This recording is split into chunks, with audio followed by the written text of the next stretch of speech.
This video was requested by Peter Chang 0414. It is the Scherzo Tarantelle by Vinyavsky. I don't really know this piece too well anymore. I had played it once back about 10 years ago, so I'm having a little bit of trouble remembering this, and I tried to practice a little bit before I made this video. But you know what, I'll just go ahead and do it anyways. The trick in the beginning is to not use too much bow. If you use too much bow, it's going to slow you down a lot. So try to get a good sound with not too much bow. And actually, if you think about it, if you can do the up bow as twice the length of each of the down bow notes. So this note is as much bow as, and if you do that,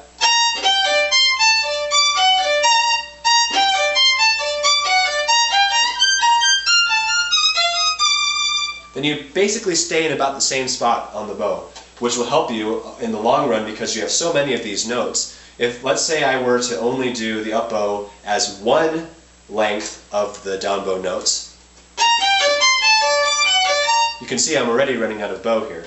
So I need to be doing the up bows as much as I'm doing the down bows, and because there's only one note on the up bow and two notes on the down bow, that first note on the up bow needs to be twice the length. That also helps because we want to have a little bit of an accent on that up bow, and so playing it this way with extra bow on the up bow will give you that accent. There are two alternate fingerings for this one. You can either go or. So either you preserve the string crossing the entire time, or it's easier fingering wise to do it the other way. So can you see the difference then? So one is, and the other was pretty subtle. And I don't know if I can tell the difference. So typically I'll just do the one on the E string.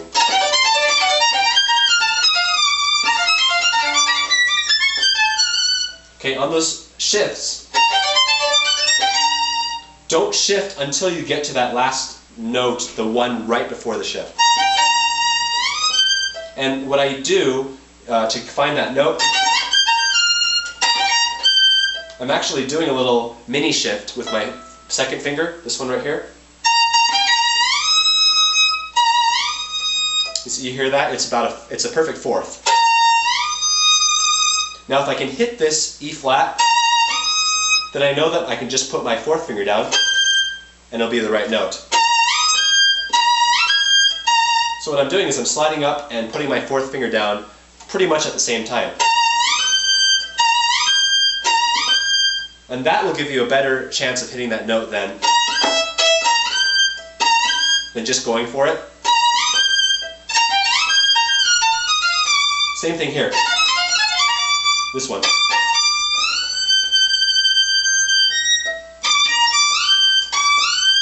Again, it's another fourth.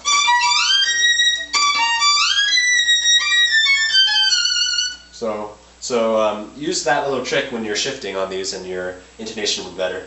Let's look down here a little bit. What about this? So that's an inverted chord. Okay, and it's written, so it's just written missing the D string on the reverse chord. So this one has all four notes, and the second one has. But inevitably, you're going to hear that D a little bit. I think they just want you to minimize the amount of sound that you get on the D string. Because the important notes on the reverse chord are the top two and the bottom. So you're not hitting, you're hitting, okay?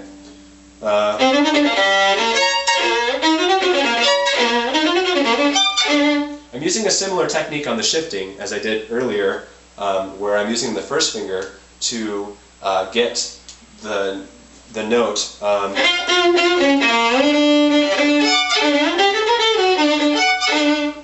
From here,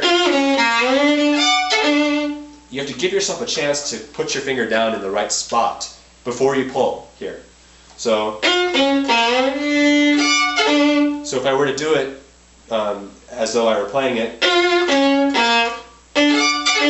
hear that little space that I'm putting in my right hand? I need that, otherwise I'm going to hear... And we don't want to hear that big slide, we just want to hear... And then... we want to be weighted more on the G string than on the D string on this run. Because if you weight it on the other side, all you hear is a whole bunch of these, and that's not the cool part. The cool part is in the G string. Okay. Let's see, anything else in this piece? Oh yeah, this part where it has the...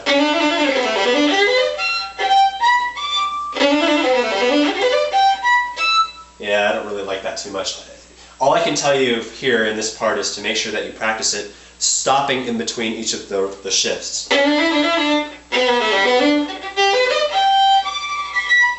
This little... You may just have to memorize how that feels, because even now I'm not hitting it every time. Yeah. Okay. Okay, it looks like I'm undershooting the G. You can use your fourth finger to anchor, and then what you do is do a substitution with your other finger. So if you know how to do this, which is not a very big distance, I'm using my fourth finger to tell my first finger where to go first before I make that shift into the higher G. So, and then these runs that go up really high, I don't know. Oh, okay. All of that doesn't require, or just requires an arpeggio. It's the only note that you need to extend on is the fourth finger. So, then extend. Whoops. And then that will keep it in tune.